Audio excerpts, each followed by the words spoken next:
everybody, it's Dave TV on the road to nowhere. How y'all doing, everybody? We're doing a little bit of hiking around here today. Just thought I'd get out. It's kind of not a horrible day. Just thought I'd get out and do some hiking in the woods. And thought I'd do a Dave TV. It's the 15th of March 2015. And there I am. I'm kind of got the camo pants on. There's a nice little stream. We're finally starting to get a little bit of warmer spring weather after a brutally cold and windy January and February and even early March. Last weekend, this whole area was covered with snow, so it's melting off nicely. But we've got a lot of crazy news this past couple days. Friday, Saturday, Sunday. Count them, two Washington radio biggies are out of work. Laurie Cantillo and Chuck Sapienza. I did not realize, a couple days ago that I'd be writing the career termination notices for them. I'm sure their careers are fine.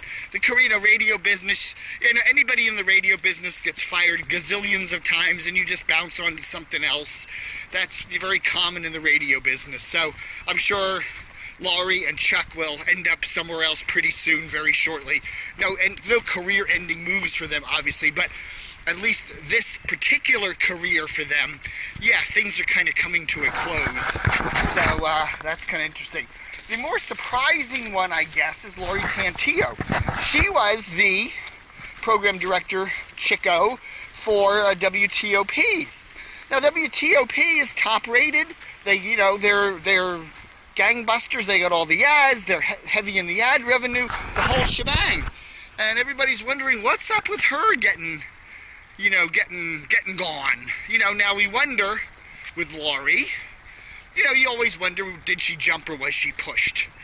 And the initial press releases that came out from WTOP's head honcho, Joel Oxley, he's the czar guru over there. The initial press releases that came out made it sound like her career was just not, her contract was simply not being renewed. And that was that. And that was that.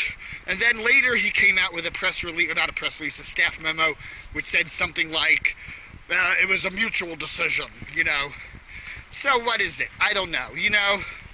We were talking about, that one of the things people have been talking about is the fact that WTOP has too many news directors.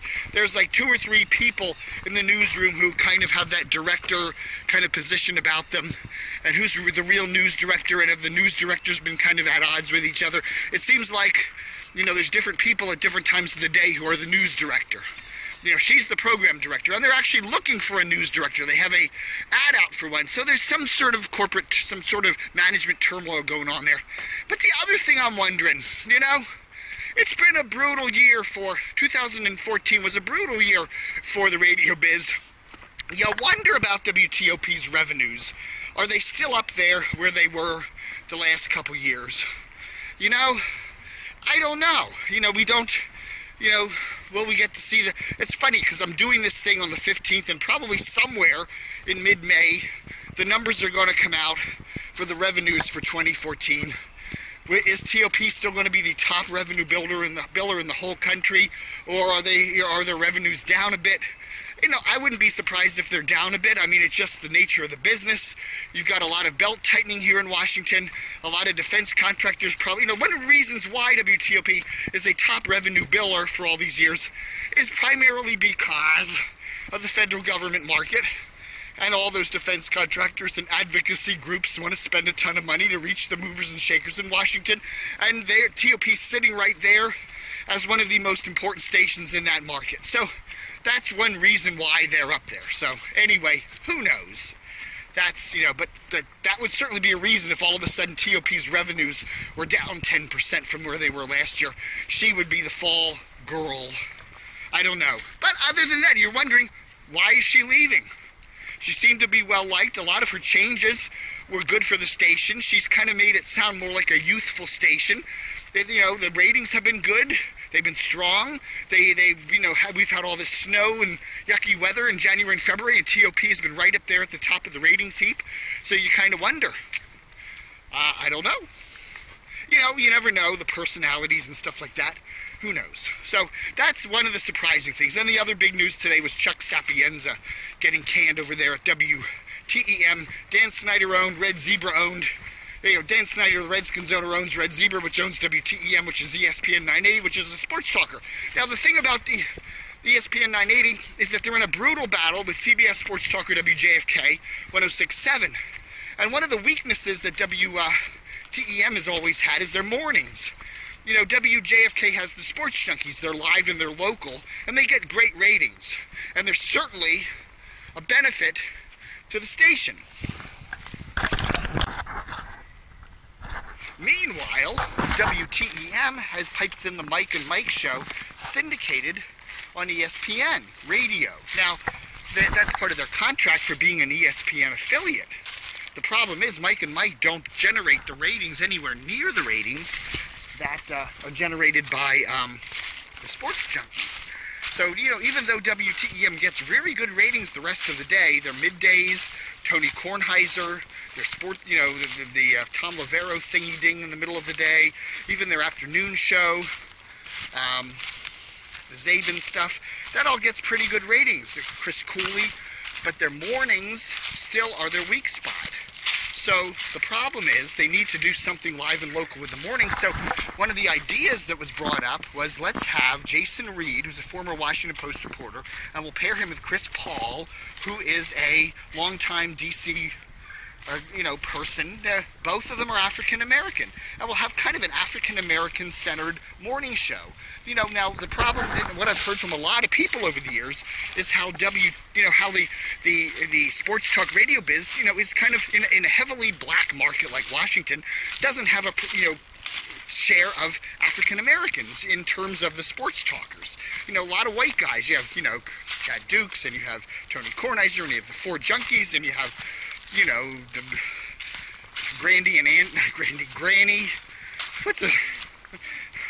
Yeah, you know, most of the guys, to be frank with you, most of the guys who do sports talk in the Washington market on the radio are white. So here's a little more black. And that was kind of I think their thought was to have, like, let's do an African-American centered show and do that on ESPN 980. Well, apparently, Jason Reed is not well liked among some of the folks who work over there in Redskins Park.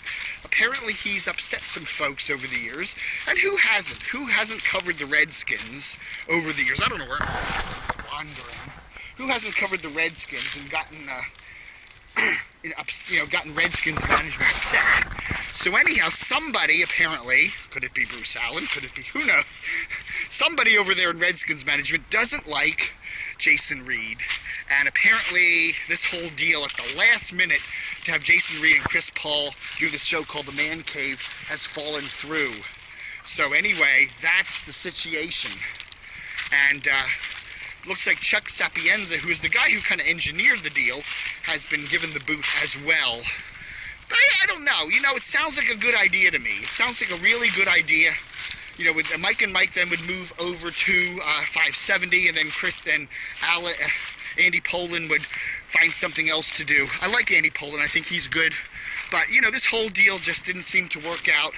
And at the last minute, everything fell through. I mean, this deal was announced 3 or 4 weeks ago. You know, and it was like tomorrow, Monday, the 16th of March, was the day it was supposed to all kick in. And so all of a sudden, everything falls through at the last minute. And it looks like we're going to be back to Mike and Mike on WTEM for the foreseeable future. And Mr. Sapienza is going to be gone from ESPN 980. So anyway, I'm sure the folks over there at CBS's WJFK are kind of quietly going, okay, woo, we dodged a bullet there. That's fine with us. We don't need any major competition for the junkies, you know. So anyway, that's going to be interesting. I really think Sapienza's idea was good. I really think the folks that run the Redskins need to stay out of managing the radio station. Let the radio guys handle it. And so what if they kick the team a little bit, or even kick some of the managers of the team? That's part of the business of owning a radio station. If Dan Snyder wants to own a radio station that has his team on it, but he also wants decent ratings with that station, he has to give it some freedom. Why am I talking like this? Because I'm trying to emphasize things, but he needs to give it some freedom. So I think, I really think it would probably been a good idea to let Jason Reed and Chris Paul do the morning show and see how it goes. Let it go and see how it goes.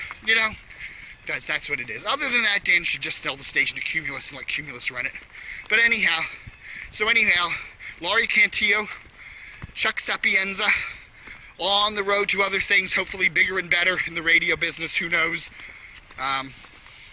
We don't know. So anyway, that's Dave TV for the 15th of March. On a beautiful, nice day, 15th of March, Sunday, just kind of wandering through the woods.